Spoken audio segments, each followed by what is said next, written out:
Good morning, everyone. My name is Lobato ONYX, and I sit on the Education Committee of ONYX Northwest, and wanted to thank everybody for joining me in detention today. With me today, I have Xavier, who will be one of our interpreters, and you will also see Carolyn as well as our second interpreter today, and they will be switching out in about 15-minute intervals. So just keep that in mind while you're reviewing our presentations today.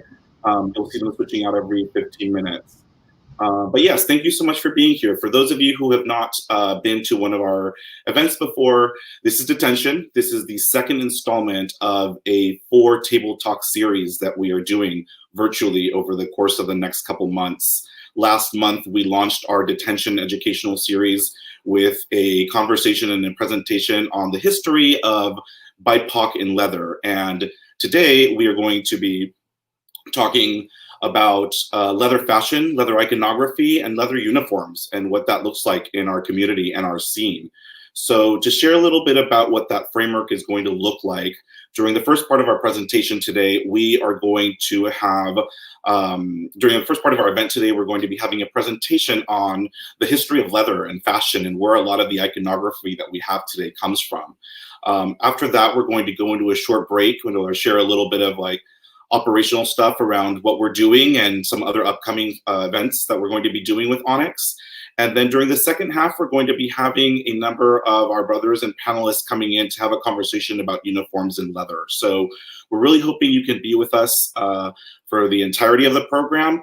If there's a chance that you can't, we're going to do whatever's possible to be able to post it and make sure that you have the opportunity to check out all of the wonderful programming that we have for you today. So that being said, starting off today, as I mentioned, we're going to begin with a presentation on leather fashion and iconography. And headlining that presentation is none other than Gayle Rubin, anthropologist, PhD, scholar, but most importantly, Gayle has been a part of the leather community since 1978. Serving on executive committees like the National Leather Association, the Board of Directors for Leather Archives and Museum, the Board of Governors for the Leather Hall of Fame, and a list of other community work that is incomparable. But with that, I would like to invite Gayle into our stream today and kick off the presentation. Wow, Gayle, can you hear me? Hi, thank you. Can y'all hear me okay? We sure can. Yeah, Gayle, welcome. Thank you so much for being with us today. We're honored and we're super excited. Thanks for having me. Excuse me. And I have to tell you that because the fire smoke has been so dreadful here in San Francisco, I'm a little hoarse, so I will try not to cough too much. Graylin had originally asked me to do a presentation about the history of, about uniforms and leather, and I actually can't do that. There's just not enough data that I have access to. So what I am going to do is provide a little background on some major items of leather gear, particularly 2 of them, the basic leather jacket and the basic leather cap. The former, the jacket, excuse me, has changed very little since its initial introduction, mostly in the 1950s, whereas the latter, the cap, has undergone kind of 3 major mutations, mostly having to do with how it was manufactured. So the first slide I have up here is just the opening pages of the Life magazine story in 1964 on homosexuality in America. This is the, excuse me, interior of the Toolbox Bar here in San Francisco, down at the corner of 4th and Harrison, where the Whole Foods is now. And in the picture are some of the guys who created a lot of the local iconography, Chuck Arnett, Bill Tellman, and Mike Caffey. Mike is over in the far left, a little behind someone else's hat. He is the creator of the leather David. Chuck and Bill are the 2 that are kind of toward the right and in their caps and jackets. And I wanted to show this partly so that you can see the outline of their caps. Before I go into the details about the jacket and the cap, I have a few preliminary comments. First, doing this was educational for me. I found out a lot of what I don't know, and I'll try to limit my comments to things about which I'm reasonably confident, but there's always more to learn. as I discovered in preparing this. Second, when leather first formed in the US in the late 1940s and early 1950s, the United States was a largely racially segregated society. In the South, de jure, but in much of the rest of the country, de facto. And leather communities, as they emerged, were part of that society, and so were overwhelmingly white. They were never exclusively white, and there were men of color all through the trajectory, but by and large, men of color operated in somewhat different networks and are underrepresented in the iconography. The further back you go, the less represented they are. Over time, the whiteness of the of the leather population, or the overt imagery, has been mitigated largely by the efforts of many individuals, some of whom are with us today, also organizations such as ONYX, and by predecessors such as the group that put together an amazing magazine back in the 1990s called Black Leather in Color. And let's have a slide of Black Leather in Color. This was a magazine that I wish were more, they only had 8 issues, but they were really important, and it's kind of an extraordinary document of the people of color in the leather community at the time, doing what, next slide please, this is another, that was the first issue, I think this is the last one. And then there was a centerfold, show the next slide please, that it described what it is that they wanted to do. And they wanted to fight racism inside the leather community, and next slide, leather phobia in their communities of color. So it was a really quite extraordinary publication. But the further back we go in time, the more the imagery of leather is dominated by white men. And although there were important figures of color in these earlier periods, I just don't have a lot of the imagery available to me for this presentation. And as we accumulate more primary source material, their stories will become more well known. The third thing I wanted to say is a little bit about the state of leather history, or histories, and the challenges that limit a lot of what we know and can know. And because of those limitations, there's a lot of misinformation that circulates as if it's history. The major problem is a lack of data, the primary source material, and the kinds of documentary and artifactual materials, along with oral histories, that normally comprise the sources for reliable historical accounts. Up until the 1980s, even ordinary gay, lesbian, bisexual, and transgender sources were generally not collected by archival institutions and museums. They were largely treated as disreputable, or pretty much equivalent to porn, no matter how unpornographic they were. And this was even more the case for leather and SM-related memorabilia and documentation. So until the establishment of institutions such as the GLBT Historical Society in San Francisco in 1985, and the Leather Archives and Museum in Chicago in the early 1990s, and later the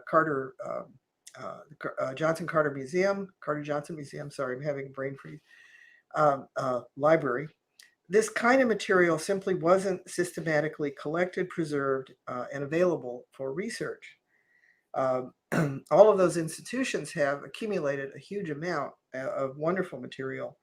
But before they got going, and even now, a great deal of irreplaceable material and evidence has simply been lost or destroyed, often by horrified families dealing with possessions of their deceased relatives, and sometimes just thrown away because people didn't understand this material as significant. And even now, the institutions that preserve this kind of material and make it available are limited and underfunded, and so access is still a problem.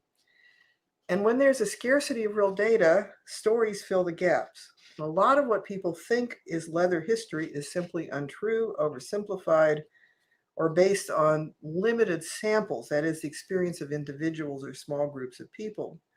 One person's memory may be completely correct in terms of what that individual encountered, and there's certainly a lot of small groups in which certain forms of conduct have been established. It's not that these aren't true for those limited contexts, but they may not be generalizable to the broader leather population, nor, more importantly, can they be assumed to go back in time to the earliest phases of leather. To get reliable and general histories, it's necessary to have multiple sources, that is, the memories of a lot of individuals from disparate parts of the larger population, along with documents and artifacts. And the more that we can triangulate among multiple sources, the more accurate our histories will be. And the final problem, before I get into the actual substance here, is the internet and social media, which magnify errors exponentially. The truth is that anybody can post anything online. They can make it up and post it online or on social media or on Facebook, and it can then circulate around the world in about 3 nanoseconds. There seems to be a freeze here. Should I stop and wait till?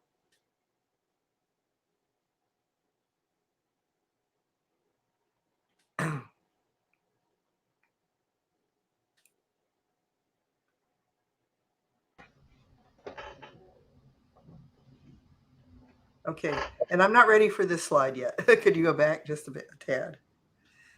Anyway, I was starting to say that the internet and social media magnify errors because anybody can say anything and post it online, and then it can run around the world in a few nanoseconds.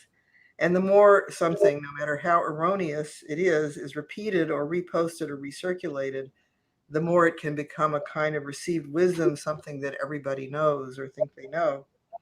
And as I was doing some background research for this presentation, I ran into an entry in something called Leatherpedia on the Muir cap, which was a farrago of erroneous claims, ranging from the unlikely to the clearly wrong and outlandish. And I'm going to conclude my remarks, if I have time, with that Leatherpedia entry. Hopefully I'll be able to explain what's wrong with it by then.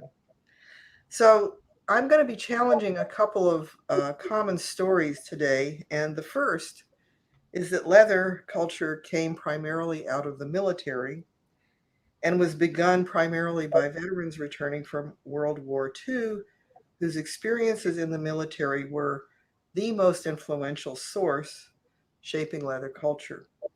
Now, there's some truth to this in that leather culture began in the late 1940s, just after World War II, and World War II was the largest mass military mobilization in U.S. history. So a lot of the male population of a certain age did in fact serve in the military, and many of the men who ended up in the formative phases of leather were in fact veterans. But many of them were not veterans, nor were they predominantly inspired by military models and experiences. Many were civilians through the war. And because of the lack of data, we will never know the numbers really, but I know from interviewing a lot of the formative figures of very early leather that there were many other sources and varied backgrounds. So for example, one of the key individuals was an antique dealer who specialized in antique dollhouses. He had not served in the military, although he did go to jail for the possession of gay porn, which was a felony in most states at the time. Another of the key early individuals was inspired not by the military, but by the merchant marine, the civilian labor force of ocean-going vessels. And I actually think the worlds of the merchant marine, the merchant seaman, and the waterfront, the dock areas of port cities, are an underestimated piece of leather history. So, for example, in San Francisco, the earliest bars in which leather men began to hang out before there were dedicated leather bars were along the old waterfront. The major New York leather bars, the Eagle and the Spike, were right across from the old Chelsea Piers, and the Eagle itself had actually been a seaman's bar before it became a leather bar. And of course, sailors are very skilled at knot tying. That's one of the skills you get on boats. One of the major figures of the emerging New York leather scene told me that his first informative SM experience happened when he was cruising the New York waterfront. He met a sailor who tied him up. And that was the start of his long and influential leather career. Another of the very early guys was a fashion illustrator who was also one of the major early physique artists, a genre that prefigured the earliest post-World War II leather illustrations and iconography, in which this man also participated. I'm ready for the next slide. This is a mural that was drawn in one of the earliest leather SM party spaces in New York City by a guy named Steve Masters. And let's have a close-up. And wonderful thing about it is it's dated 1951. So this no longer exists, but someone took a picture of it, and you can see it's dated in 1951. Let's have the next slide. This is another piece of art by the same man, and as you can see, what's emphasized here is the very well-built bodies and the very large dicks. And this raises the issue that bodybuilding and male physiques were a major source of inspiration for leather iconographies and sexualities as they consolidated. Let's have the next slide. This actually goes back to some bodybuilding material from around 1900. You can see there's a little bit of SM imagery in the bodybuilding photograph, and then that continues into the mid-century. Let's have the next one with the sort of standard physique photography of the mid-20th century, the styles well known from places like the Athletic Model Guild and Chris Studios and others. Next, and here's another physique image from the mid-20th century. So my point is that there was a mix of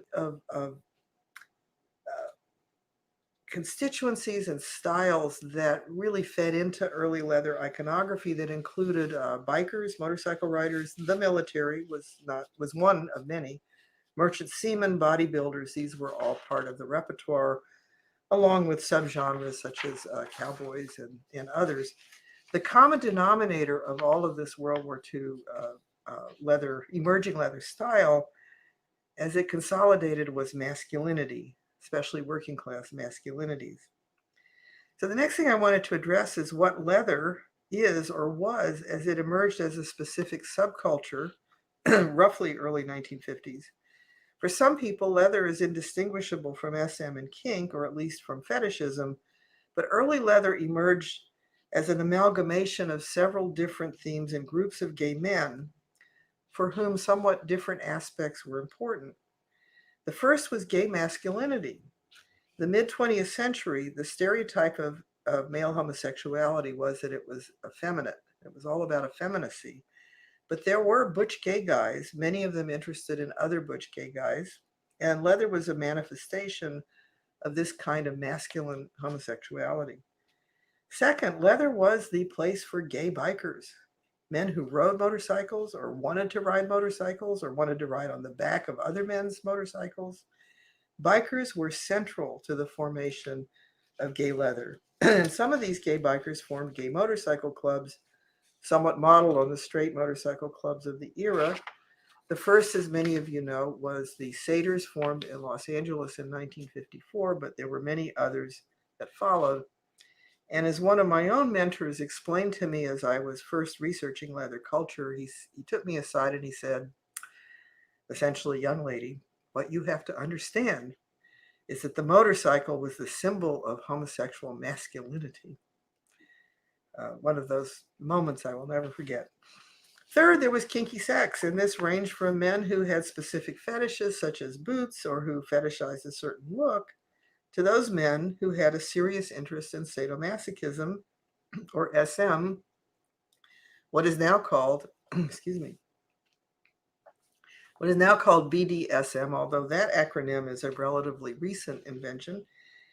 And many years ago, Guy Baldwin noted the amalgamated quality of these early leather groups, of the way they contained the butch guys, the bikers, and the kinky men. And he observed the following, and I quote, "They all hung out together.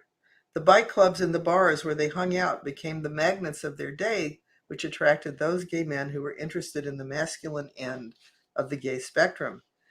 This meant that those who had an inclination to kinky action pretty much felt compelled to explore kink in the context of the leather SM scene, since it was the only game in town. This combination of kinky men mixed in with motorcycle riders may sound a bit odd now, but that's how the scene worked." End of quote.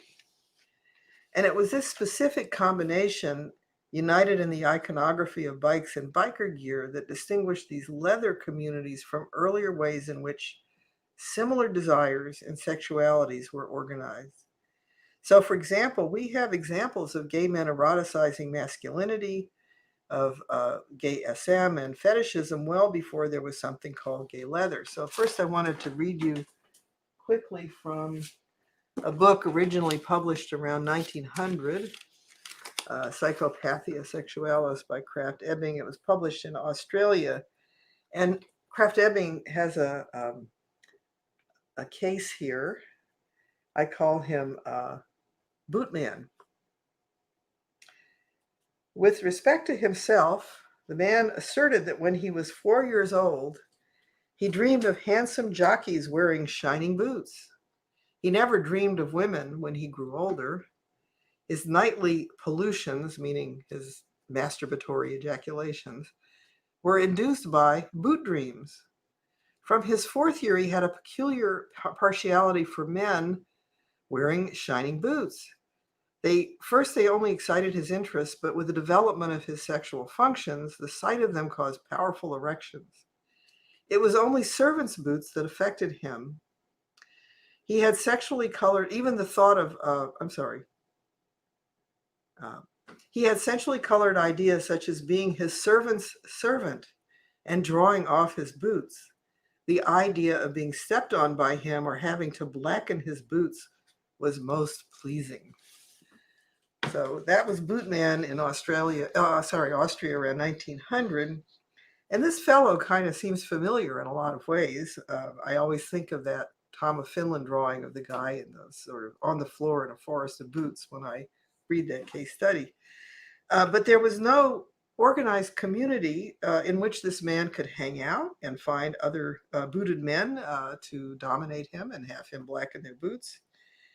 And at the time, there were other men who were kinky, but gay male SM had not been channeled into idioms of masculinity. So I want to show you a couple of slides, next slide, from France from the early 20th century. This is an artist named Montorgueil. This is a period when French, this is a sort of golden age of SM publication in French literature from about 1910 to World War II.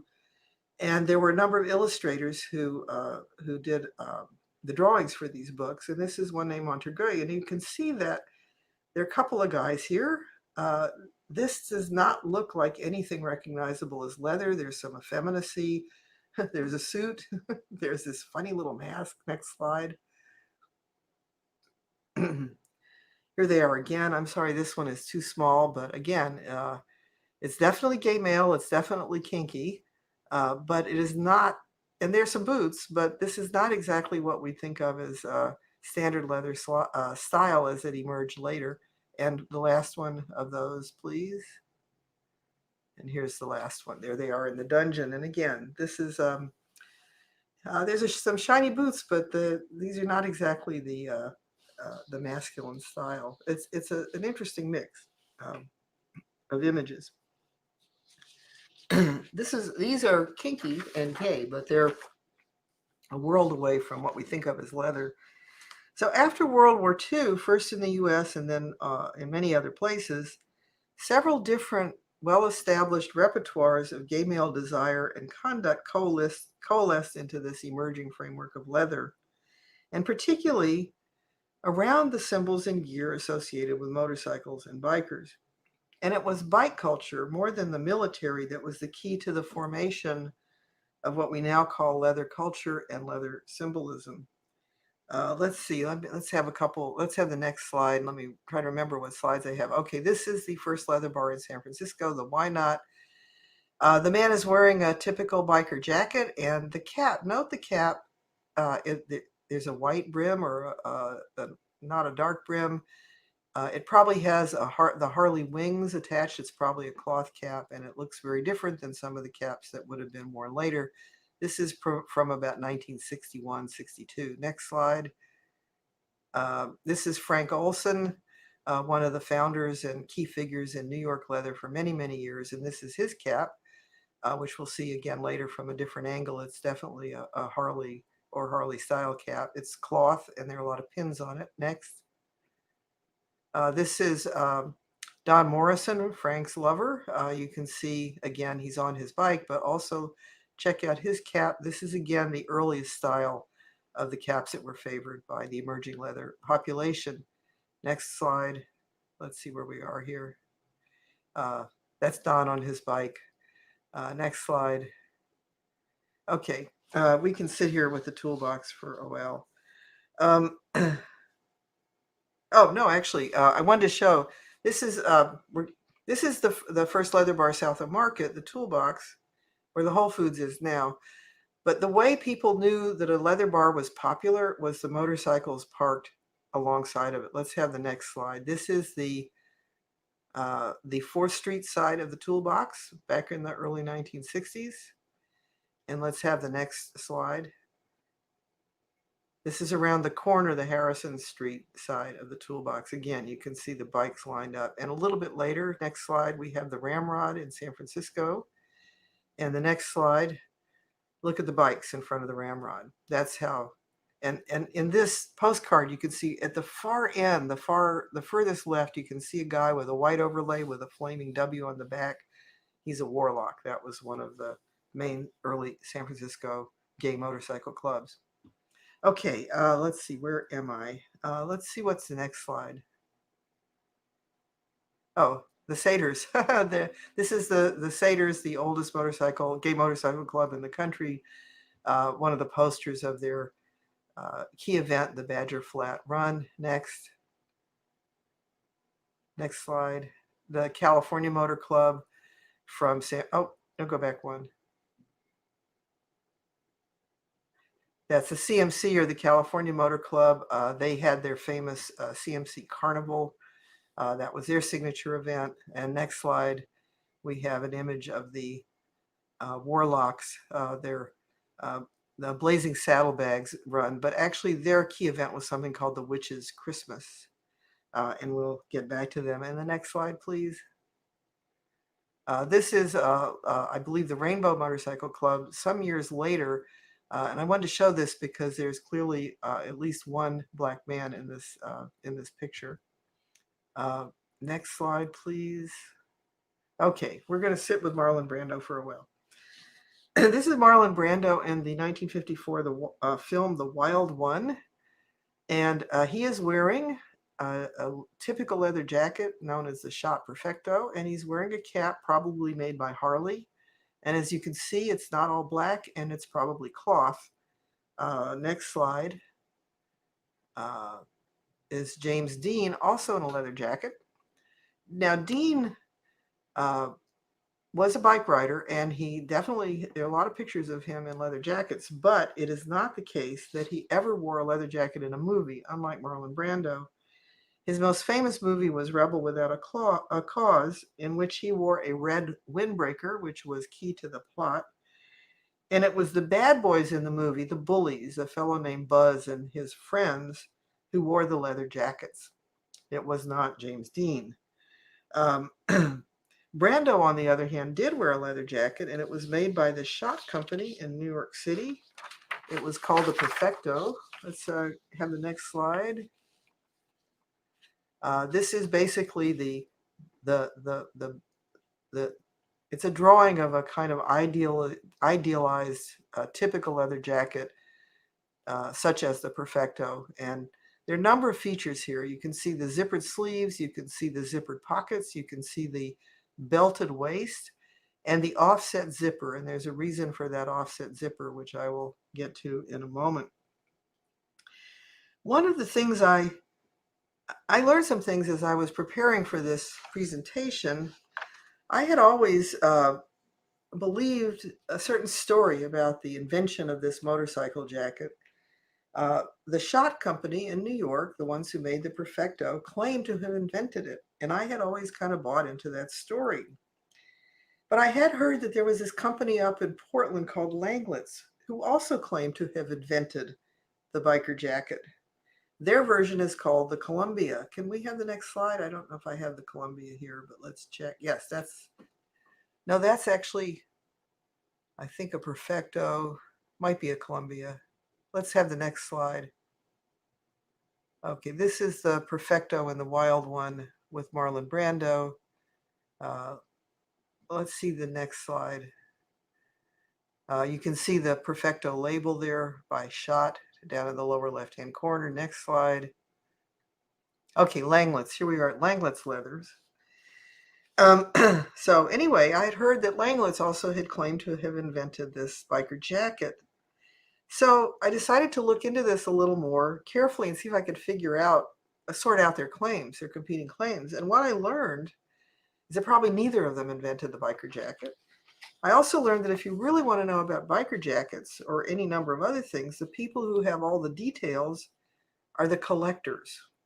It's like the people who collect anything, whether it's, I don't know, certain kinds of dolls or various kinds of antiques or, original Levi, whatever it is, the collectors know the details because they don't want to invest their money in fakes.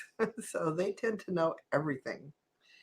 And turns out there's a whole literature for the world of totally obsessive collectors of motorcycle jackets. And there are books produced for that audience, which go into a level of detail I didn't know was possible. And as it turns out, neither Schott nor Langlet's probably invented this biker style of jacket. It was probably developed in multiple places around the same time, mostly just before or after World War II. There appear to be a few early examples, even from the late 1930s. And there weren't just two manufacturers, there were dozens. There was another big name called Buco I had never heard of, and Simmons.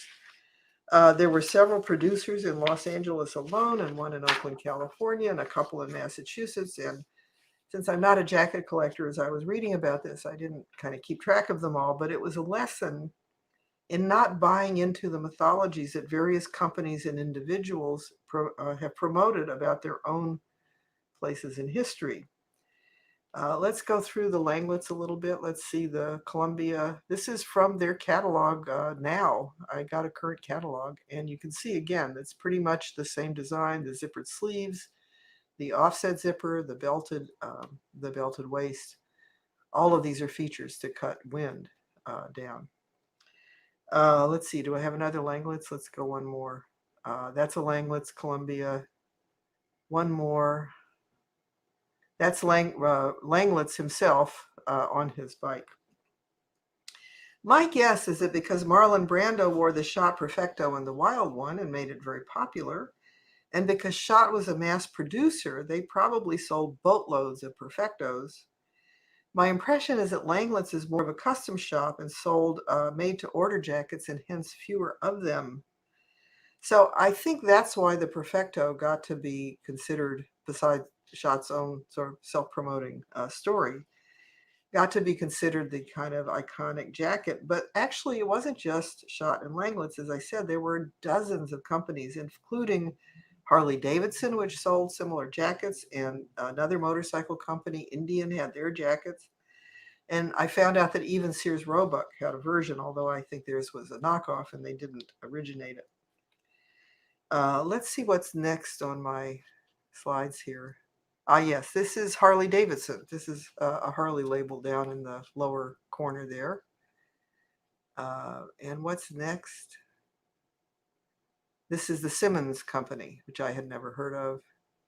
You can see these are all pretty similar, although the Simmons doesn't have the offset, at least one of them doesn't have the offset zipper, which is very important. Let's go to the next slide. Okay, and let's sit here. These are flight jackets.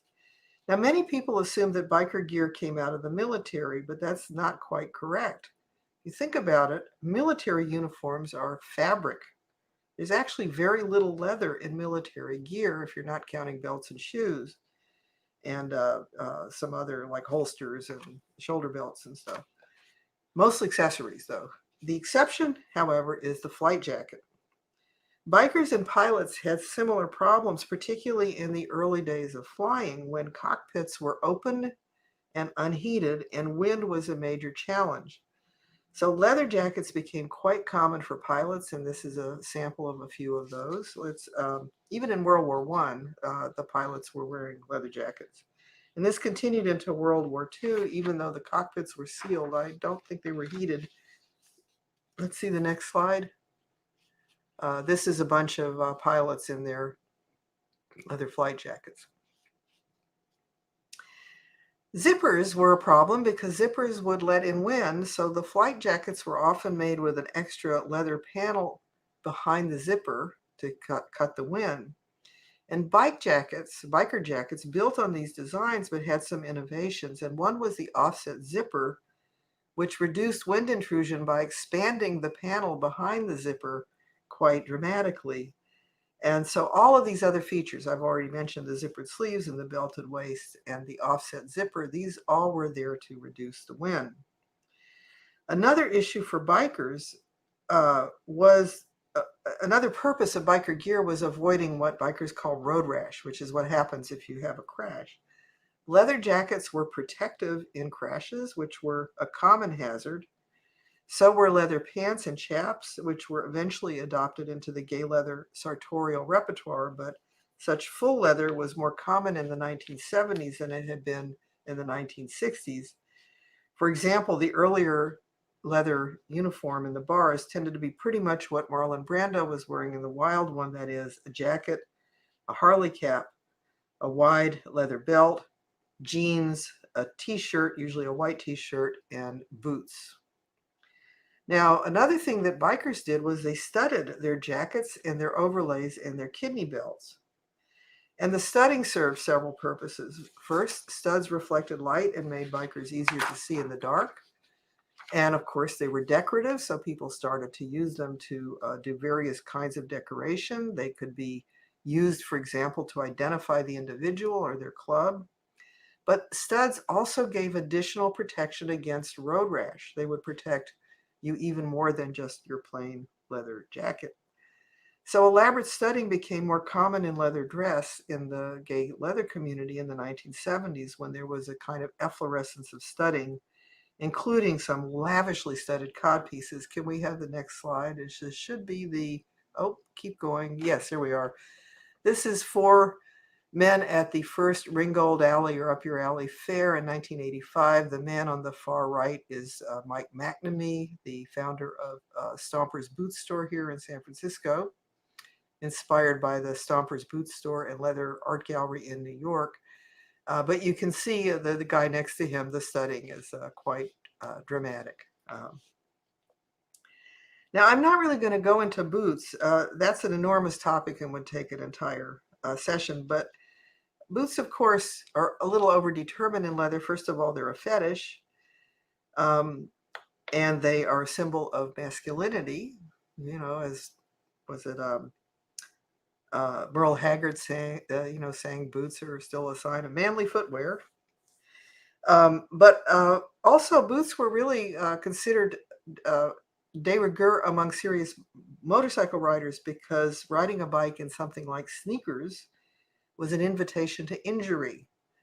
And I suspect a large part of the initial contempt for sneakers in gay leather bars had a great deal to do, at least initially, with the rules of the road and the ways that bikers thought you should dress in order to ride safely. So I'm not going to really go into boots, but that's has its own set of complications. But I do want to go into the caps. The caps are important. Now, you see Mike McNamee there on the right. Look at his cap. This is a later version, but notice how there's a strap across the top that pulls the sides down and gives the leather biker cap a certain silhouette. Next slide, please. Now, this is a Harley ad from the mid-20th century, and you can see the Harley cap there in the lower left-hand corner, and then there's an ad for it. And you see the Harley wings, the insignia on the cap, and you notice that it has a white brim, and this was probably a cloth cap. And here's the story that I was told, which is that initially, when leather first formed, late 40s, early 50s, the caps that were worn were basically the biker caps made by Harley. They were what is called an 8-section cap with a button on top where the sections come together. Some had white brims, as in the Harley slide, some did not. They were mostly made of fabric, not leather, and this was an advantage because it was easier to festoon them with pins of various runs and events. Let's have the next slide. This is a Oops, there's Brando. Next slide. This is a Harley cap that I have here. It's cloth. There's a Harley label inside. There are a bunch of pins on it that indicate where this man had gone, including several of the Satyr's Badger Flat runs and at least 2 of the Warlock's Witch's Christmas. And the dates range from about 1964, I think, to 1967. Might be 65 to 67. Most of them are 66. There's a collection from 66. And now, another thing that you should know about these caps is that they were worn by bikers before helmets became obligatory. And again, wind was a factor because if you didn't have some way to secure the cap, the wind would blow these off. So all of the men that I knew who had these caps had some way to tie them on when riding. Hence, there was some kind of a chin strap. Some came with a cord chin strap, and sometimes another tie would be added. Let's have the next slide. This is Frank Olson's actual Harley cap. And you can see that there is a cord across the top, which probably came with the cap, that you could bring down. You could loosen it and bring down and use it as a chin strap, or put it on top of the hat and tighten it when you weren't riding. And you can see that Frank also had added some leather ties. These were kind of rotting when I got the cap. And I have to thank the wonderful people over at Mr. S for getting this photograph of it for me before I sent it off to the Leather Archives and Museum. But you can still see that these leather straps were there, although they were mostly pretty. They were basically falling apart. So when these men weren't riding, they would secure the various cords or straps across the top, and this is what produced a characteristic shape of the biker cap, with the edges of the cap pulled down. Now, most police and military caps don't have that shape. Let's have the next slide. This one's called a Pershing, and it's a fairly standard style of military cap, and as you can see, it doesn't have those sides pulled down, and there's no strap across the top. And then the next slide, please. This one is an 8-section, like the Harley cap, but it's a police cap, and they too do not have the sides pulled down. Versus a proper biker's cap, next slide, always has the sides pulled down by some kind of strap across the top, even when the function of the strap had become, well, the straps had become functionally vestigial, but they still were an essential part of the look. It's very different from the look of any military cap I have yet run into. So here's the story I was told about how we got from the Harley cap to this cap, which is from a Mr. S catalog in the early 80s. I was told that at some point, and my guess is late 60s or very early 70s, I don't have an exact date, Harley ceased to manufacture their caps, those cloth 8-section ones. And some enterprising leatherman, I don't know who, found a company in Canada, Toronto. It was called the Muir Cap and Regalia Company, that made a chauffeur's cap that had a similar profile to the Harley biker caps. Now, if you think about it, chauffeurs in the early days of automobiles were also riding in the open, uncovered and unprotected from the wind. And I only know this from watching movies about the British upper classes in the 1920s, when automobiles were rare and the rich had chauffeurs, but always the chauffeur was in front, whereas the aristocrats and rich people in the back, they were covered and protected, but the chauffeur was exposed to the wind. So I don't know this to be a fact, but it seems to me that they too would have needed some way to secure their caps and to get those ties or chin straps out of the way when they weren't driving. I haven't been able to find an example that shows this, but in any case, the chauffeur's caps I have seen in those movies about early 20th century Britain do have the characteristic shape of this Canadian cap made by Muir, which is in contrast to the more conventional military styles. And let's have the next slide, and that should be a Muir. Oops. Yeah. Yes, this is a Muir cap from the Leather Archives and Museum, which has really quite a lot of Muir caps in their collection. Next slide, please. This is the label, which you probably can't see very well, but it says Muir Cap and Regalia Company, Toronto, I think. Next slide. This is called a Canadian-style motorcycle cap sold by Taste of Leather in San Francisco. This is from around 1980, I believe, the catalog. I'd have to check the date. But anyway, let's go back 3 slides. I think one of them didn't show up. I think I had a Muir from, nope. Wow, it's not here. Okay, never mind. Fast forward again up to the Taste of that one. Yeah, let's go to one more and see what I've got. Maybe it was it. Nope, go back. Sorry. So people had started to call this a Canadian motorcycle cap, even though supposedly originally it was a chauffeur's cap. But the Muir cap did have that the characteristic shape with the flattened sides. You don't really see it too well in this picture, but that's the style. And finally, in the late 1970s, other manufacturers were producing knockoffs of the Muir. So Alan Selby of Mr. S told me that he had a company called Sentry making the caps he sold at Mr. S. Let's have the next slide. This is from a Mr. S catalog, and it says leather Sentry cap, stiff Sentry uniform cap. So he had different versions, but I think he found that these could be made more cheaply and by the Sentry company than getting them from Canada. And the last myth I want to address, how much time do I have left? I have a couple more points. Should I just keep going or cut this short? Anybody want to?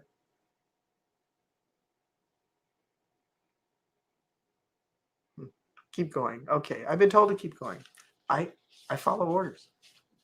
All right, the last myth I want to address has to do with the common belief that these styles derive from Nazi uniforms, particularly the SS. Now, there are some superficial resemblances in that the SS, or at least some sections of the SS, wore black uniforms, although other sections of the SS wore gray uniforms. And their caps were peaked.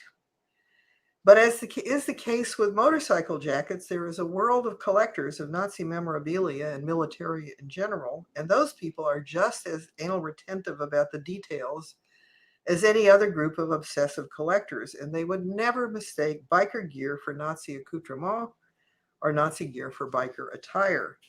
So let me just note a few of the obvious differences, and there are many others. The collectors get into things like how the front of the cap is constructed, but we actually can't even see that. Next slide, please. This is the typical motorcycle cap profile, again, with the strap very visible. Next slide. Okay, here are 2 Nazi officers, and as you can see, one is in black, but one is in gray. And I wanted to show you a couple of things. One is that although Nazi officers occasionally sported leather overcoats, long leather overcoats, the uniforms were in fact fabric. These are cloth. They are not leather. The boots are leather, and the belts are leather, but the uniforms are not. Second, unlike the biker jacket, which was waist length, the Nazi uniforms were tunics. That is to say, they were belted at the waist, but you can see they extend several inches below the waist onto the upper, down to hip level. And third, note the cap. It's a shape quite similar to the U.S. Pershing, although a little more peaked, which is common actually among a lot of the European militaries. The U.S. military, the cap tends to be a little flatter, but a lot of the continental militaries have a much more peaked cap. This completely lacks the typical profile of the biker cap with the sides held down by the strap across the top. Let's have the next slide, please. There are other details, such as I said, the way the brim is constructed, the trim, and so forth. But this is the typical SS cap, and it's actually really quite different from the Muir cap or the Sentry cap, much less the Harley cap. So I wanted to end. Let's go to the next slide. Oh, this was out of order. The next slide, please. Oh, the Muir cap, yeah.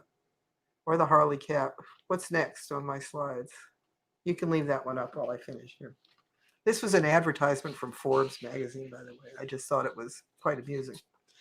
So I wanted to end with a set of comments about this entry in Leatherpedia about the Muir cap, which I found and was just quite taken aback by. This is what Leatherpedia says about the Muir cap. The Muir cap, otherwise known as a Sir's hat or Master's hat, is a common accessory in the leather community. An individual wears the cap to signify to others their social position as a Sir, or top, or Master. Receiving the cap is considered to be a milestone in the community. Well, there are about 5 things wrong with this right away. First of all, they don't understand that Muir is a brand, not, in fact, a particular, I mean, people do call Muir style, but they don't even get that this is starts out as a brand. Muir starts out as a Canadian brand. Second, it is not the case that, at least in the past, they were restricted to masters or sadists or tops. Pretty much everyone, tops and bottoms, wore these caps. And I will get back to the receiving part of this in a minute. They then go on to say that the Muir cap is named for the Muir Cap Company. Actually, the Muir cap was made by the Muir Cap Company. They go on to say that the Muir Cap Company produced the cap for military uniforms of German officers in World War II. This is nuts. The Nazi regime was into resurrecting German manufacturing. Why would they go to Canada to buy a hat when they had all of these producers in Germany whom they wanted to favor, and in fact did? So I'm highly dubious, skeptical of that claim. In addition to which, however, the Germans never wore a leather cap. The German military had no leather caps. They didn't wear Muir caps. They didn't wear caps with the strap across the top. That's just completely nuts. And then they go on to say that the Muir cap entered into popular culture by way of Hollywood, worn by actors such as Marlon Brando and the Wild One and James Dean in Rebel Without a Cause. Both Brando and Dean played motorcycle riding protagonists. Well, Dean, as I said, did not wear any leather gear or ride a bike in Rebel Without a Cause. And Brando was not wearing a Muir cap. He was wearing a Harley cap. That's just completely wrong. And then it goes on to say traditions and procedures. In the leather community, there are typically many formalities surrounding the owning and wearing of the cap. The foremost tradition is that the cap is handed down from one master to another. Although it is frowned upon to purchase a cap, according to Leatherpedia. That too, how can I say this carefully? That may be the case now, and it may be the case in particular groups with traditions or families, but it was never the general case that only tops wore these and that they had to get them from somebody else. Most of the people who wore Muir caps in the heyday of the Muir cap, which was the 1970s, went out and bought them themselves. And if there are formalities now where people are handing them down, these are probably more common now than they ever were in the 1970s. In other words, this may have become a tradition, but it's an invented one and a recent one, and not one that goes back to the origins of leather.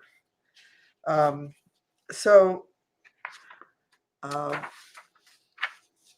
sum up, the basic leather styles were absolutely from bikers and not directly from the military. And my other point with which I'll end is be careful about believing all the circulating mythologies, even if, or perhaps especially if, you read them online.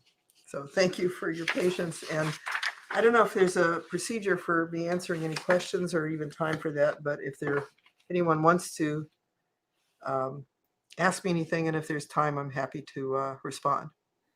Wow, Gayle, thank you so much. I speak for, I know, a number of people, but I love nerding out on learning the origins, the real origins of things, you know, like being able to know where a lot of our culture comes from. So this has been incredibly instructive and super amazing.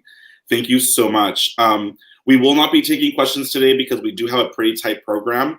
Again, just thank you so much for this. Really, really, really honored to be able to have you on here today. And thank you for all the hard work you put into that presentation. I feel like there were so many sources and so many images, and it was like taking a trip down, you know, history lane, right? And being able to see where a lot of the cool leather and fashion iconography that we sometimes take for granted actually comes from. So again, thank you so much for being with us today, Gayle. Thanks for having me. Appreciate it. All right, we'll see you soon. Okay, should I go ahead and get out of here? I think our arm will be good to pull you on the back. We're good. So there you have it. Thank you very much, everybody, for being in this first segment of our presentation, for this first presentation today in our event. For those of you who are just logging on, I would like to remind you that this is the second installment of our education series. And I'm going to cue that donate slide for me, please, Jeff. Our education series are free of charge. And for those of you who know a little bit about ONYX, you know, we have 3 core values around explore, educate, and empower. And that's really what we're looking to do with our education series. They're free of charge. However, we do accept donations. And the donations go to fund our series, to keep it free of charge, to compensate panelists, interpreters, moderators, and also supporting charities. We like to give back with with our education series as well. So I would encourage you, if you have the ability to have a look at the slide there. We have a QR code if you want to use your camera. You just place your camera in front of it and it will pop up a little link for you to press on, or you can donate via the handles on both Venmo and on the Cash app. So we're going to take a short 5-minute break, and then we will be back with a couple more announcements in the second part of our segment, which will be a table talk on uniforms and leather. So yeah, can't wait to have you guys back.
Welcome back, everyone, to our second installment of Detention with leather, fashion, iconography, and uniforms. We are going to be beginning the second part of our segment today. I would like to start by thanking our interpreters once again. Xavier's on here right now, and we have C coming on a little bit later.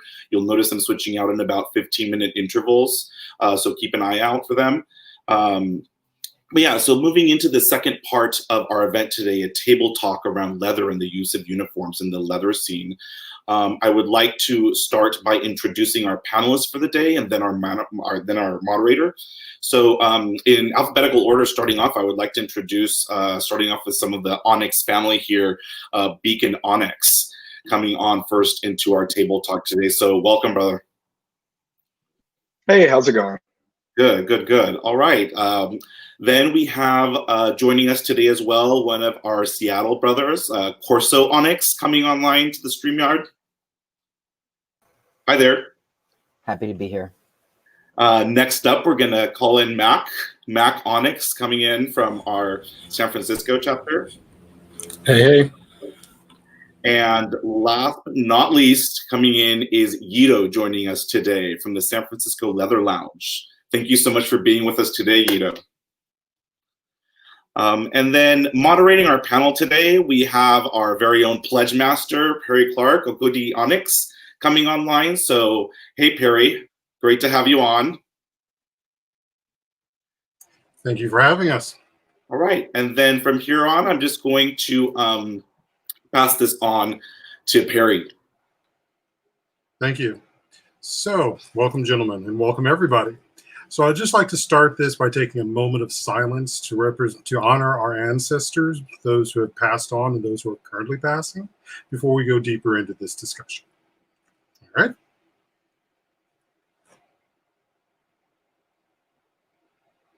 So, for everyone watching and wanting to understand some of our guidelines here, our goal with this discussion is to have a good chat. We're not here to be throwing chairs, and I've had already someone talk about throwing champagne in faces, but we're here to show the respect that we want to show for each other and that we also request in the world. So let's start with the first question, and this is to all the panelists. What and how do you each define and give meaning to leather, fashion, and uniforms? Whoever wants to start. Okay, Yito, you're going to need to unmute yourself. Still can't hear you. Nope.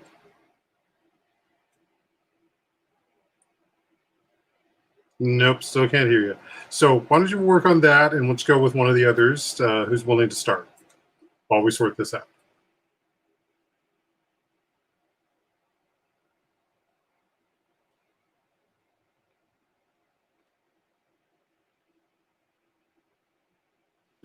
I'll go ahead and start. The question, oh, sorry, Beacon, where are you going?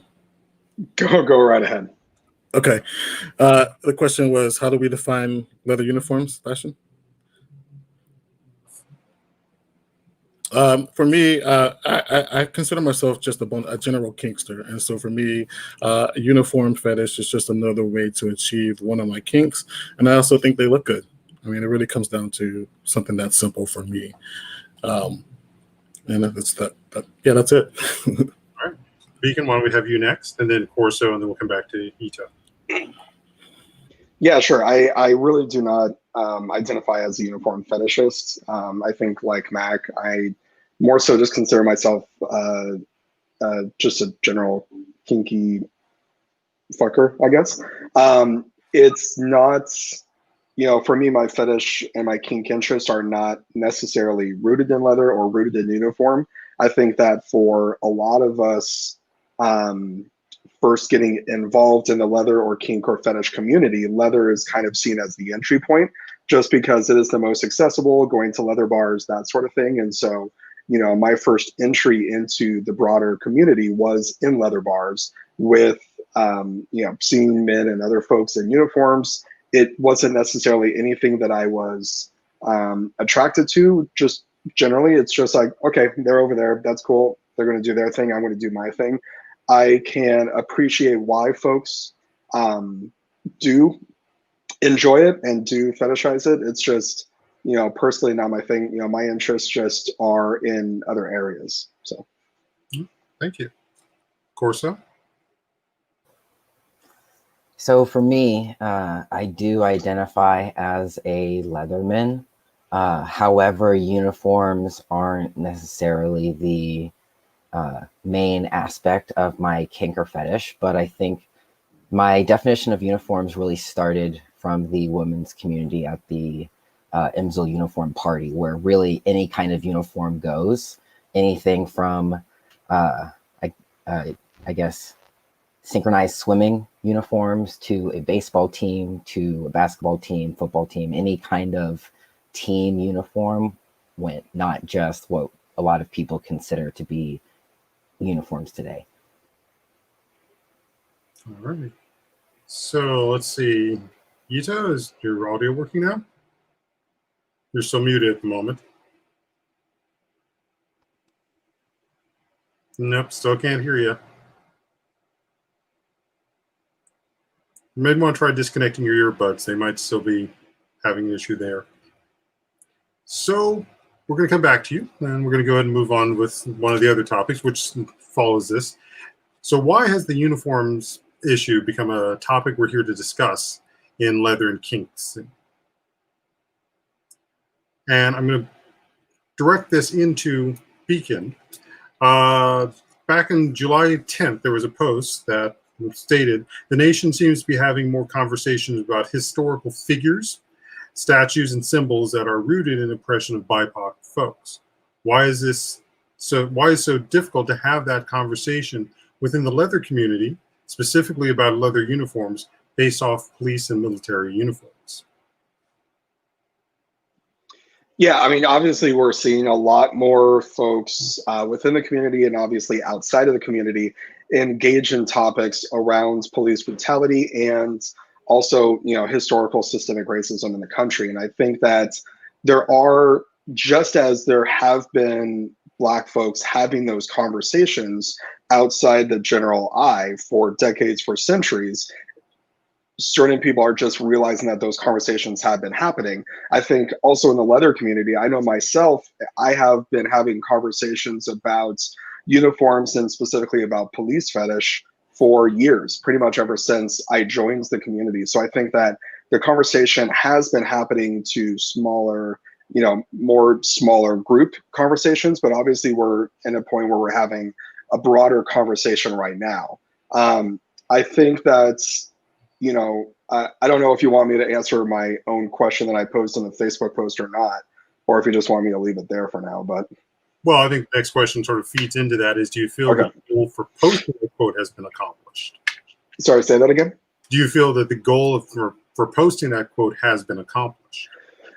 I'll definitely admit that there was, I knew a lot of the answers as to why we can't have this conversation or why it's hard to have this conversation before I posted it. It was definitely a curiosity in me to see if other folks had come to those conclusions or not.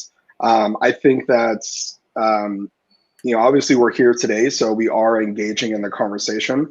And I don't know if I've seen this type of a conversation, this type of a panel, at least in the past few years. So I'm glad that it is happening. So I'm definitely happy about that. I think that the community has a number of barriers why it is hard for the community to have a conversation about it. Whether it's rooted in, well, this is, a part of our leather tree, and so it's tradition, cue a whole bunch of people seeing tradition from Fiddler on the Roof, or it is people just saying, well, it's just a uniform, it's not a big deal, why do we have to talk about it? And also, it's just, I like what I like, and I don't really want to engage in a conversation any further than that. And I think that those are some of the barriers to having a conversation. But I think that, the past 6 months of us being all in our homes during COVID, I know that for myself and a lot of folks that I've talked to, a lot of us are spending this time thinking through, okay, what is it that I want to do after COVID is over? What is the leather community going to be looking like after that? What is my involvement and my interaction in the leather community looking like after that? And so I think it's natural that that type of introspection is going to also extend to our fetishes as well, especially given the protests that have been happening over the past few months. So, any other further thoughts, gentlemen, on this? Sure, I'll go ahead. I don't think it's been difficult to have a conversation. I think the difficulty is on agreeing what to do about since Black Lives Matter has sort of taken off and brought more visibility to the subject matter, and whether or not people should be wearing uniforms in leather spaces. But the conversation, I don't think it's been difficult to talk about. It's just been difficult to agree on what's the right course of action for the community as a whole. I am someone who does wear police uniforms in leather spaces and have in the past. And what I've found is that no one tends to have an issue with it. It doesn't, well, no one's said anything to me. No one's approached me about having an issue with it. And no one seemed to be uncomfortable in my presence. Some of the people who have brought this issue to the forefront, I have pictures of us together with me in a uniform and them right there next to me smiling. So for me, the difficulty is in determining whether or not this is an issue. But I do think it's something that we can talk about pretty easily. Corso, anything? You know, I like to believe that the leather community is a small microcosm of society as a whole. Like Max said, since Black Lives Matter really came around in 2016, it's been a conversation that a lot of people have already been having, and a lot of people, I think, within the leather community are ready to start having. I think Beacon mentioned that there is an unwillingness for people to engage in the conversation because, I guess I'll be very blunt and say that they don't want to ruin their fun, in quotes. While there are other people who make their lifestyle in this community, it's not really just about fun. It's more about this is the community with which we live our lives. So to really bring our whole selves to the community, we have to acknowledge all pieces of the picture, not just the parts of us that like to have fun. Yeah, that's it. How are we doing, Yito? Want to chime in on this? Still can't hear you. So while we're still working on that, let's go ahead and go to another aspect of this, and I'm going to go to you, Corso, on this. Given what you just talked about, I'm kind of curious, what have you also seen as being the impact in both the influence in literature as well as our concerns about leather culture, eroticism, and fetishism of uniforms? So it's actually really interesting because I think in Gayle's presentation, she mentioned that there's not a lot of history, I guess, especially coming from a POC perspective. But I was able to find an old article from Blick. So I'll just hold the picture up here if people can see it. So this is issue number 5 from fall of 1995. And in that article, it doesn't really address the fact that the Black woman in the article is wearing a police uniform, but in the picture it is Janelle Moore, and she was a police officer in real life. She integrated her police department when she first joined the force, and she retired in 2017, and she won IMSL in 1997. So there is a part of, I guess, police culture for specific individuals who have had that job in the community, but I don't think that's necessarily a part of what makes up the history of the leather community. Gayle also mentioned there's a lot of different people from different backgrounds. That antique doll maker, I never knew that, but we're not necessarily glorifying antique doll makers, even though that was that person's career in the leather community. Also, when we think of publications, we think about Physique Pictorial. This is from the time when Tom of Finland sketched the covers. This is a biker from that cover. Here's another one where we have another biker talking to a police officer. And just images like that do make their minds into what people consider fetishes. But again, those are, I think, built on fantasies, not necessarily when it comes to, what people's actual jobs were. And I think was the other part of your question, how history in general impacts my opinion. So as well as literature as well. Right. So when I think about history in general. I have an interest in leather history and history, American history, history as a society. And for me personally, I cannot separate police deriving from slave catchers as being the history of that organization. So when I see someone who is wearing a police uniform, I don't know if they are fetishizing the way the pants are tight on their butt, or if they're fetishizing what police are doing in our society today. So I can't see that from what someone's wearing. So for me personally, I wouldn't even want to ask, because I wouldn't want to engage in the conversation if the answer to the question is, I like what police do today. Because there are people who deny the facts of police brutality, and that's a conversation that is hard to even begin to have. Can you guys hear me now? Yes, we can. Cool. So before we move on to any other topic, I don't know how much of it you've been able to keep track of, but I'd like to get any of your thoughts on what you have heard, and then you can do your introduction. So can you repeat the question? So the question had been about, in an earlier conversation, about the post that Beacon had put out in July 10th, which was talking about the conversations about historical figures, statues, and symbols that are rooted in oppression for BIPOC.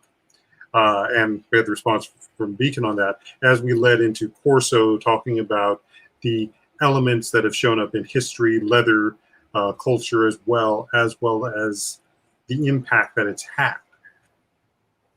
Okay, so for me, as far as history and the role it plays with the leather community, I don't think there is, I mean, for me personally, I don't think there's an impact on the fetishes that I fantasize about. I fantasize about the uniform, the leather. That to me is completely different than any of the history that plays within that role. A lot of the fashion that is used in the leather culture comes from military or cop, and but I keep that separate because I don't believe it is the same thing. Yeah. And let's go back to the first question I asked: is how do you define and give meaning to leather and uniforms for yourself? Well, for me, leather is nothing more than a fabric. It's a separate type of fabric. So for me, I like the look of leather. I like the feel of leather. I like the smell of leather. That is no different than a hetero man, liking the feel and smell of lace on a woman. So for me, leather has that same effect. I don't see leather as a thing that I guess what I'm saying is I don't associate leather with any type of enforcement or any type of law enforcement. Let's just leave it there. Okay. So just to continue on this line before we go back to you, Corso, you're a member of Bluff, and I'm sort of curious, what is Bluff? What is the organization? What's the personal appeal? Because I kind of feel like there's some element of this that also blends into this bigger question we're talking about.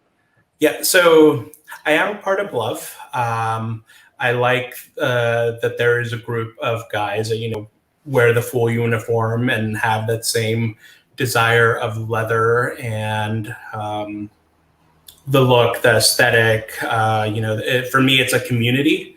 However, I'm not a fan of the exclusivity that Bluff portrays. I've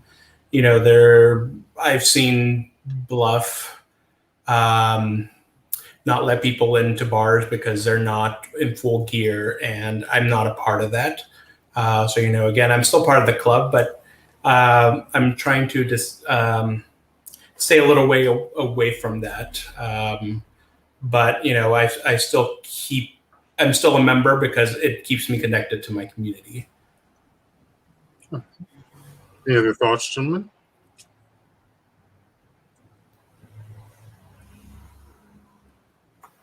Was that back to me or To everyone here? Any other space? I guess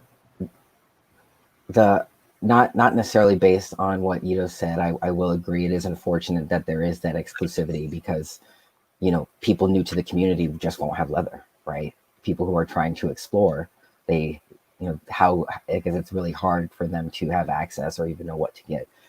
But to continue what I was saying before, I think there's definitely a difference between police uniforms and general leather uniforms, right?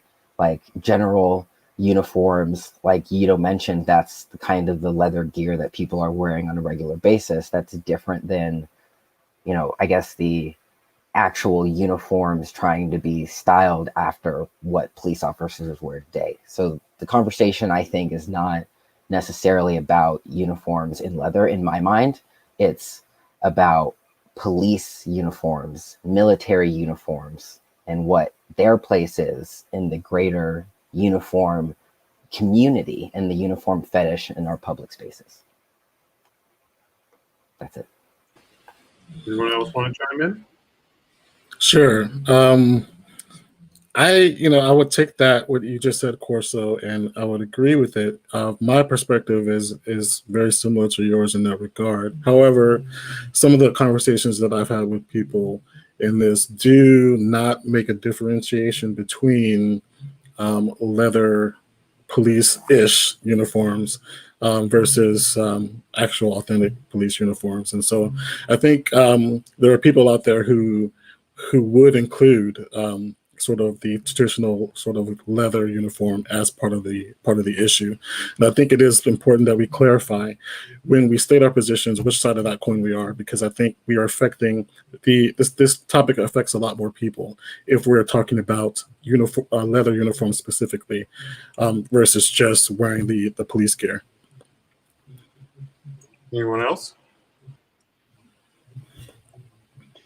Yeah, if you don't mind, I agree that I think that the bigger issue is the police, and to a certain extent, military uniforms that are stylized as authentically as possible to that model. I think that I can speak for myself personally that I do not enjoy leather police uniforms as well, because I think that it is oftentimes when folks are wearing those leather police uniforms, they are seeking to have a certain amount of authenticity, as close approximation to police uniforms as possible.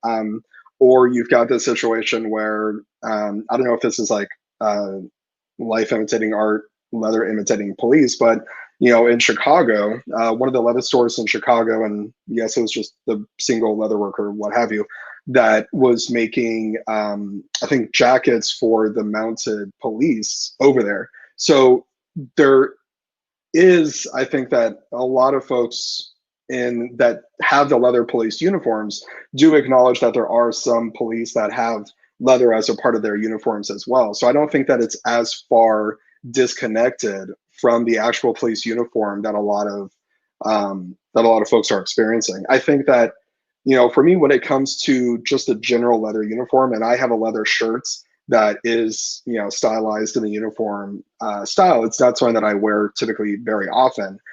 You know, for me, one of my issues that I've talked about before to different folks is that there's just a general lack of creativity when it comes to the leather uniform in general in the leather community. You know, when you go to IML and you see all 60 some odd contestants up on stage, it's like black uniform, black uniform, black uniform, black uniform, gray uniform, black uniform, black uniform, black uniform, red uniform, or piping here and there.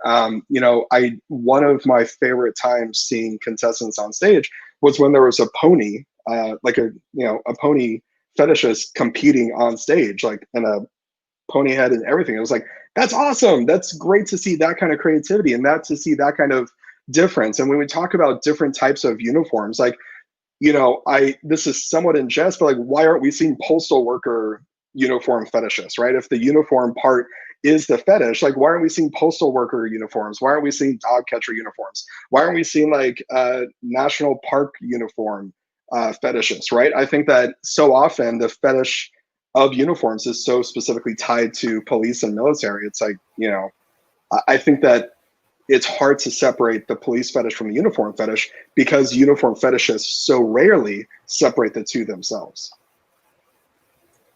So we're going to go to Corso, and then I'm going to open it to, I think, Yito after that, and then Mac, because there's this definite line here I want to continue with the conversation. So Corso? So it's funny. You mentioned postal uniform, and that really pulled on my heart because I would love to have a leather postal uniform just because of what they mean in as far as resistance to what's going on in today's society.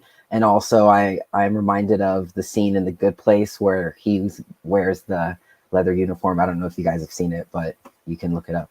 I guess also in uniforms in general, I think one of the best uniforms I ever saw was a fireman's uniform. It was made of entirely of leather, and it was to the point and well done. And that was definitely a uniform fetishist that took the time to be accurate. They chose a fireman, and that was perfect to me, because you're right, there is not a lot of people that choose to do anything beyond just police when there are so many different uniforms. Like one uniform I would like to see is a doctor or a nurse, just because there are frontline fighters right now. So I think uniform fetishists as individuals really could do more to try to expand beyond just one type of uniform, given there's so many people who, quote unquote, protect and serve our society on a regular, ongoing basis. All right. Yito, and then Mac. You're muted. Oh, okay. So for me, talking about the police uniforms, I think, the police uniforms are pretty big because they're sort of, I guess, a restriction or a taboo. And, back in the 80s and the 70s and possibly the 90s, policemen were attractive, were sexy.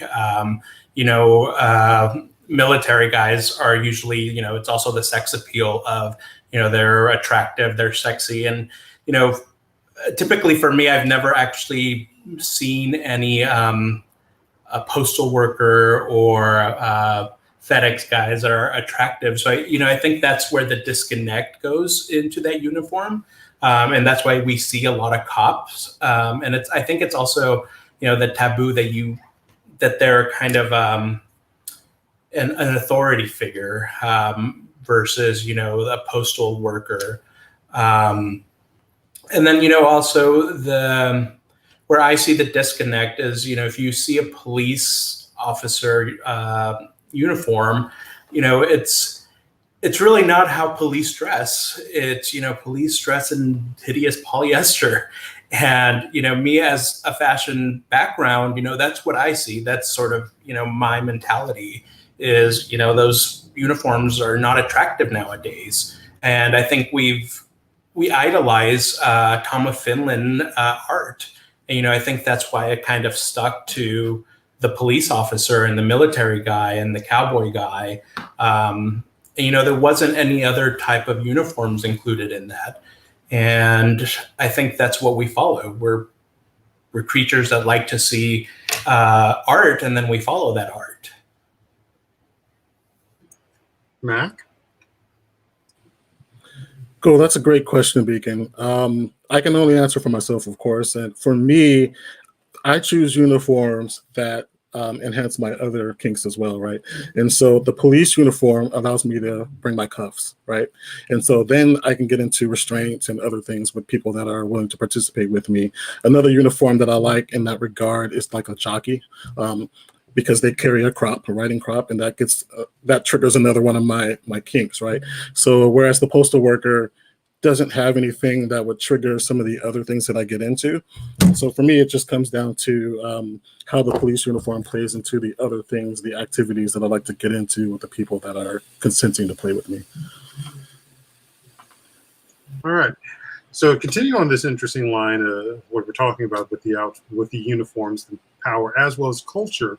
As you mentioned, Yito, you work in fashion, and there's a definite appeal to looking at how functional the uniform is, let alone what it's representing. to that end, I'm curious, what do you also see as the aspects of bringing all of our, as BIPOC people, all of our own cultures more into the uniforms? During Blackout this last year, and shout out to the rest of my Onyx brothers, Lobito and Pup Lindo showed up at our function dressed in much more Mexican and Latin American based outfits, even to the mud cloth I'm wearing right now. So what do you see or hear as being the ability to bring more of our cultural histories into these ideas of uniforms that we wear? So actually, well, I have it here, but as you saw when I first came in, I had my cowboy hat. And, you know, this is something that I grew up with. My dad would always wear a felted cowboy hat. And, you know, I grew up with a family of people that worked in the strawberry fields in Watsonville. And, you know, it was constantly, you know, cowboy hats all around. So I generally bring my cowboy hat along into sort of my Leatherman look. So I guess I would call myself a Leatherman cowboy. So I bring that aspect of my culture into my community as well. All right, gentlemen, gentle them, sorry. Yeah, I think for me personally, as a descendant of slaves, my ancestors are always with me. So I'm always looking to bring part of my culture and my history into how I define leather as a leatherman today. So you can't really, for me, I cannot ignore the impact that police have had on the history of me, history of my ancestors, and history of our most recent ancestors. We think about history and art and iconography, and I think of Tom of Finland because I'm a huge fan of his art, and I think, you know, he focused a lot on cowboys. He focused on military uniforms. He focused on biker uniforms. I think one of the most common characters, Kake, K-A-K-E, is a biker, and all of his interactions are taking place of him as a biker. So I think if there's any historical art, I think Gayle also had in her presentation talking about James Dean and Marlon Brando, it was bikers, not exclusively police. So I think we have an obligation to break from that rhetoric that police are the only reason why we have leather art and leather history, and we can focus on other rebel entities that go against authority figures, especially considering gay culture and gay history. Police continuously raided gay bars, so it is not an authority that has historically been friendly to gay people and Black people and people of minority communities. So, we can still acknowledge our leather history through uniforms like the classic leather uniform and cowboy uniforms, and bring our own cultures without glorifying that authority, especially how it impacts today's society. Thank you. And so I'm synergizing some of the questions here, because this also brings up an interesting point considering what Gayle brought up also about the aspect of uniforms being hyper-masculinized. How do you feel this is also affecting both non-binary, trans, as they also look to see where they sit and what uniforms they can wear? To Corso and Beacon first, and then we'll come up with Mac and Yito afterwards. Yeah, for me personally, as I said, at the start, that I am not a uniform fetishist, and that never was really the entry point for me.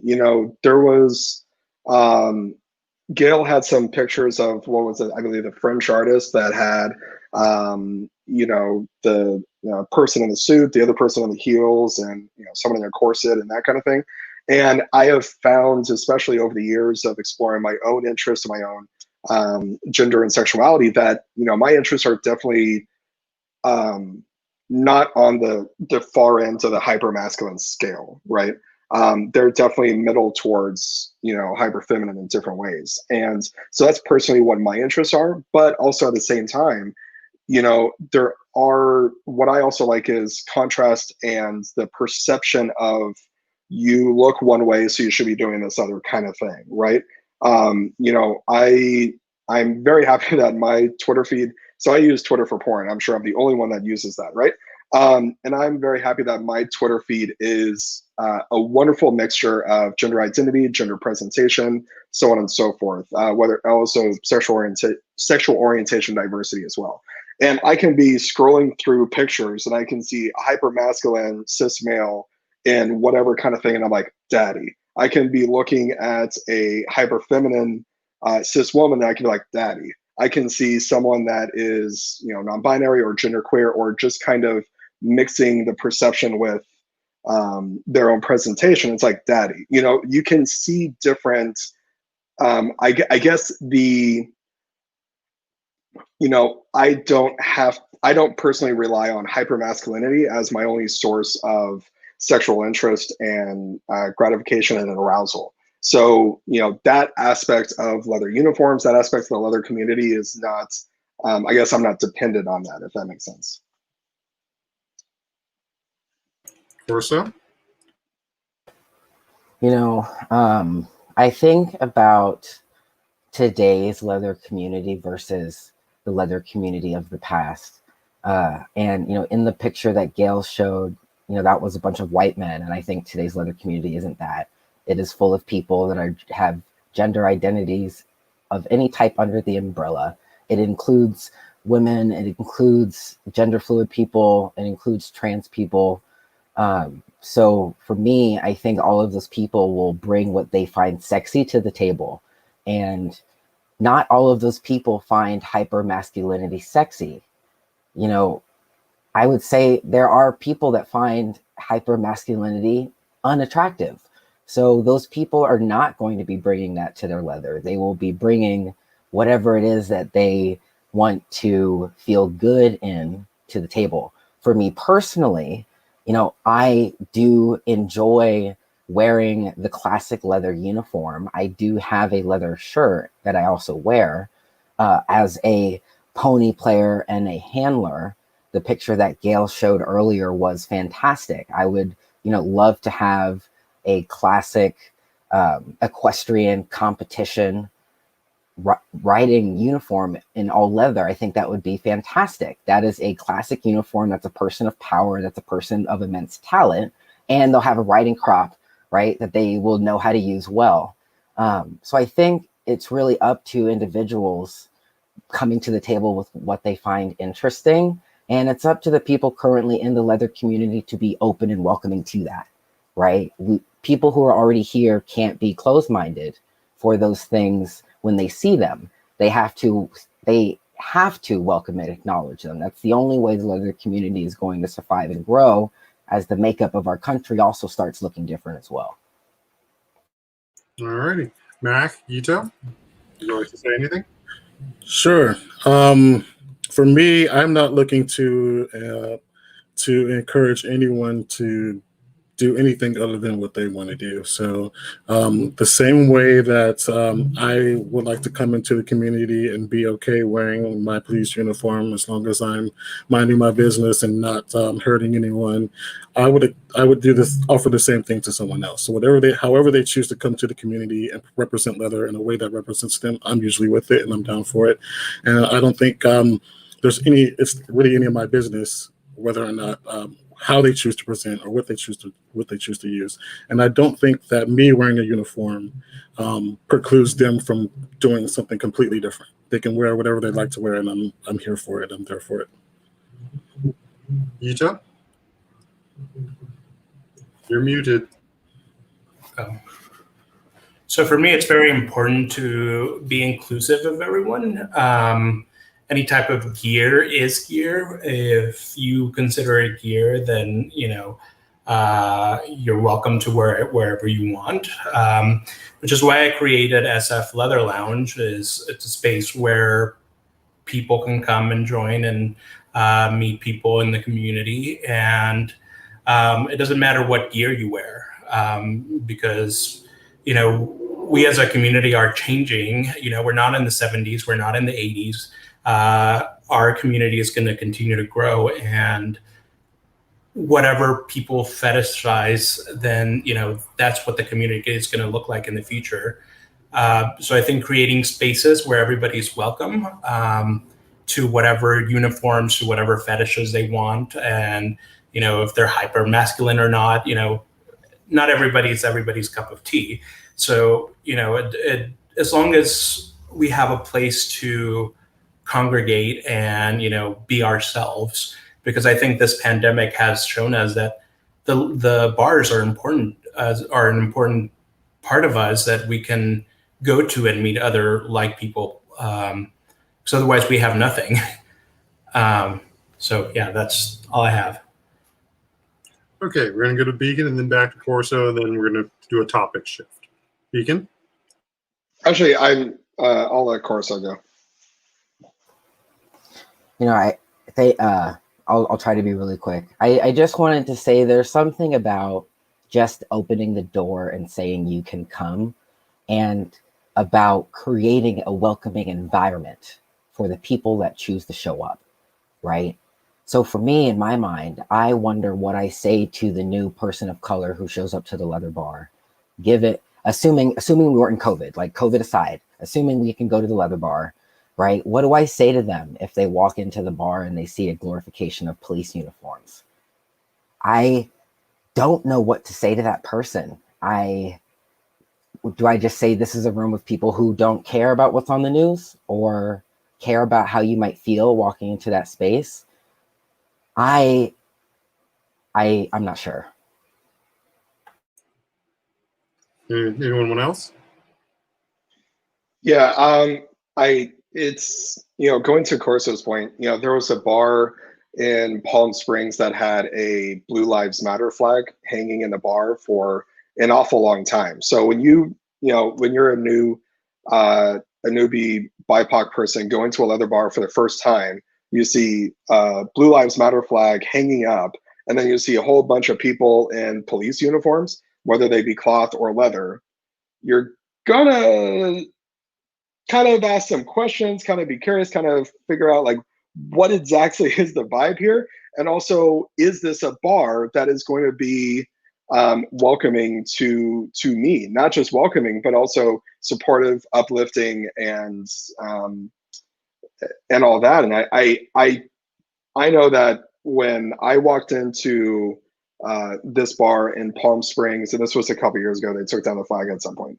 When I walked into the bar and I saw the Blue Lives Matter flag, I walked straight out. I had been in that bar before. I had felt, you know, fine in that bar, but I was like, nope, okay, I'm good. This bar is not for me, and that's okay. You know, I can just leave and go do something else. And I think that when you've got that kind of iconography that is stopping people at the door from wanting to come in and participate, at that point, you can't say that the leather community is inclusive and welcoming of everyone when you're putting barriers at the door to people being able to come in and participate. So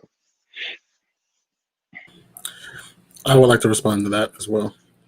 If I walked into a bar, even as someone who wears a cop uniform, and saw a Blue Lives Matter flag, I would also turn away from that bar, because they're taking a stance that I'm not taking when I wear the uniform.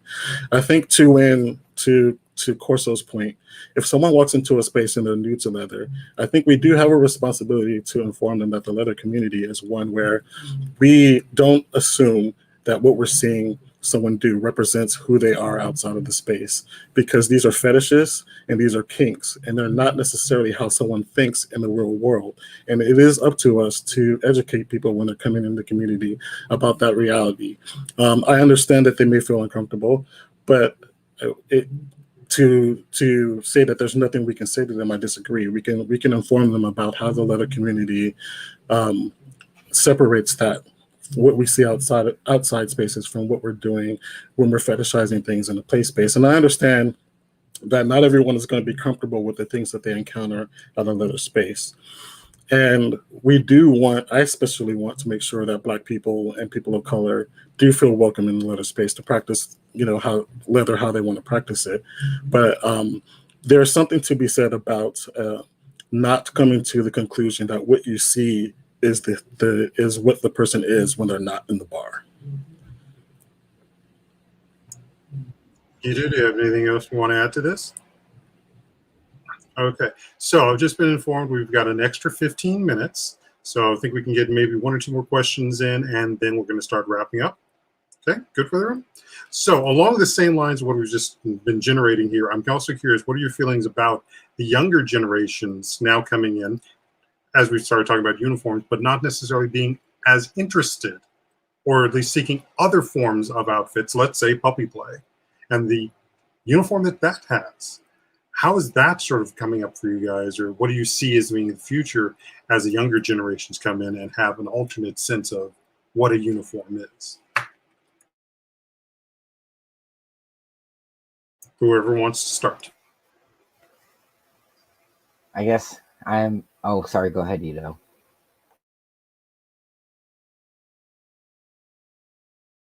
right, thanks, Corso. All right, so for me, I think, I've seen a outburst of, people that are into sports gear, into puppy play, a whole bunch of other kinks and fetishes. I think that's okay. I think that's what people like, and whatever they're gonna like, they're gonna like. I personally am not a fan of puppy play because I have a real dog, so I can't separate those two things. But I have friends that are puppies, and they're cute. Yes, they're great, but I don't see any of that in any sexual aspect. Mainly because I'll think of my dog. But sports gear is sexy, and I think also you don't need to go spend $1,000 on a new leather jacket. When you can buy 50 pairs of shoes and 20 outfits of sports gear if that's what you're into. I think we're all, and I might be speaking for other people as well, is mainly what we're looking for is sex. The sexual appeal of other men dressed in the same way that you want to follow. Yeah, that's my input on that. Anyone else? So I think I've been in the community for a couple years now, or eight years now or so, and I'm still part of the younger generation. I'm part of the TNG community, and I think younger people, we bring all of ourselves in every space we attend. That includes our politicized and aware of society selves in all the places we attend, and I think that will impact the fetishes that we also are interested in engaging. As a handler, I think definitely there is space in the leather community for people who wear any kind of pet gear, whether that is pony gear or puppy gear or cat gear or ferret gear, leopard, panther, any kind of animal identity, I think, is welcome to the leather community, because we're sexual outlaws, and anything that people fetishize should be celebrated. I think we also have to be mindful of how we impact those around us. And I think that's something that younger generations are definitely more aware of than older generations when it comes to how we engage in spaces. Anyone else? So let's take this slightly on a flip side of this, because we talked about how uniforms can both be divisive, but also can be important to our identity. Let's talk about how it also can be a unifier. So I'm going to go to you, Mac, and your Mac pack, and shout out to the rest of them who I hope are listening. There are the photos of you guys all in football uniforms. Tell me, how has that aspect of been a unifier in your pack? In my pack, we we all have very similar kinks, and so it just works for us in that way. I don't know that uniforms can or should be a unifier within the larger community. It's not for everyone. It's just for those who are into it and who want to practice it. I think if a group of people should be safe to do what they want. So I don't necessarily know that wearing uniforms is something that we can say unifies anything in the community. It's just those who like it that are going to get something from it. And I don't even think that's the goal of anyone wearing a uniform. It's not the purpose or the point to unify anyone. It's just to be amongst those who also wear the thing. And if you're talking about in terms of should people be, in terms of making people feel safe, I don't know that uniforms do that or not. But that's more about, I think, an understanding of what we're doing when we come into a letter space, and not necessarily how you come into the letter space or what you're wearing when you come into the letter space. Yeah, I don't know that uniforms unify. Good question. Anyone else? Corso? I mean, I think it's interesting because for me, uniform fetishes, I like the way that when a group wears a uniform, it unifies them, right? So for that group, their uniform is the thing with which that unifies them. I think of the Illuminati House of Ra, and their uniform is black and white leather in various styles. And I think it's also the magenta leather in various styles.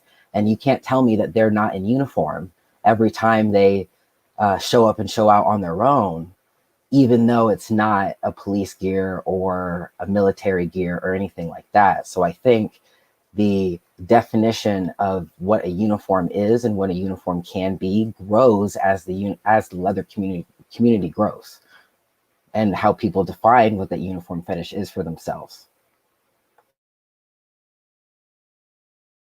Yito, anything you want to put in on this? Okay, well, so just for the sake of time, I'm soon going to ask everyone here to basically give us your thoughts about what you feel this discussion has either enlightened for you, brought new attention. What are the takeaways you want to take away for yourselves and you hope others take away from this situation? Anyone can go first. I think that my takeaway is I appreciate y'all for putting this on. So thank you for that. In terms of a takeaway, I think that what I would like to see is the community continue to have more conversations about how different fetishes impact other people in comparing public spaces versus private spaces, and how we need to be able to have a discussion about, yes, this is my kink, this is what I like, and I do understand that some folks may have issues with it and some folks may be uncomfortable around it. I think that folks should be able to have that conversation with other people versus just I like what I like and I'm not going to talk about it anymore. I don't think that anyone on this panel feels that way, so I'm definitely grateful for that. But I definitely do see that out in the community, that this is what I like, this is what I like, and I'm not going to talk about it. So I do appreciate that, especially those of us on the panel, and those I assume listening and watching in are engaging in that conversation. So we'll go Corso, Yito, then Mac as for final thoughts. Corso? So I just wanted to say thank you again for putting on this panel. I'm really glad to be a part of it. And I think Beacon mentioned earlier that this is the first of its kind. I think it is timely, and I hope it really opens the door for a lot of people to continue having these conversations after the panel is over. I think I would like people to take away that everyone has a different experience in the community, and everyone's background in the community isn't the same. That's probably the biggest thing. Thanks. Yito? So for me, my takeaway is, just if the bars ever reopen or just any place you go, is don't assume that everybody has the same thoughts and likes as you do. And, always try to make people welcome and just kind of try to figure out where they feel comfortable and how they feel comfortable. And I think, we should all practice that with everyone we meet, and just be friendly. We're all just a community of gay men. And yeah, I think that's all for me. And thank you guys for having me. It's been lovely being here. Matt? For me, I'd just like to take recognition of one of the things that Gayle noted in her presentation, which was that she dispelled the myth that leather uniforms are related to Nazi uniforms. And I appreciate that that was part of this presentation, because I think that is a misconception that constantly gets thrown around as part of this conversation. So thank you for that part. And I'm just happy to have been on the panel and provide my point of view. All righty. So Yito, Mac, Corso, Deacon, I want to thank you for being here with us today and engaging in this conversation and showing that we can also keep it very civil without throwing champagne at each other, despite some people's intent. And now I'm going to turn this back over to Sergio and Lupito and wrap us up. And thank you to our interpreters for this. Harry, Corso, Beacon, Mac, Yito, thank you so much for being. We received a lot of things for putting this on today, but really the thanks go to you for being on here today. These are important conversations to have, however difficult they may come across, and really taking the time to put yourself out there and discuss these topics is we're very grateful for that. Thank you for doing that. And I think that there were some really fantastic things mentioned today about having these conversations, about acknowledging what our behaviors, our presence may be affecting other people. And I think that that's really the beginning into like creating impactful change wherever that is needed. So again, Deacon, Corso, Mac, and Yito, thank you so much for being here. Yito, I want that hat. And Perry, thank you so much for fielding all of our questions today. Before everybody goes away today, though, so I did want to chat a little bit about, I mentioned a little bit earlier today that we do, ONYX does education and we look to empower, but part of what we do is exploration, right? So if you can cue that slide for me, Jeff, upcoming in this coming weekend, Folsom Street Events has moved Folsom Street Fair onto a virtual format, and we have been invited to produce content for that event coming up next week. So we will have a 6-hour streaming session on Sunday, September the 27th for Folsom Street Fair online. So I really want to take a moment to invite all of you to come and check us out. There should be a Facebook event coming up in the next couple days with some links for you to be able to log on, but we also have some phenomenal programming for all of you. So please come visit our webpage, visit our ONYX Facebook page, like us, keep in contact with us, let us know if you have any questions, and yeah, we can just take it from there. So again, thank you so much for everybody tuning in today. And we hope to see you again next month for our table talk and presentation on Up Play. So yeah, we'll be seeing you guys there. Bye.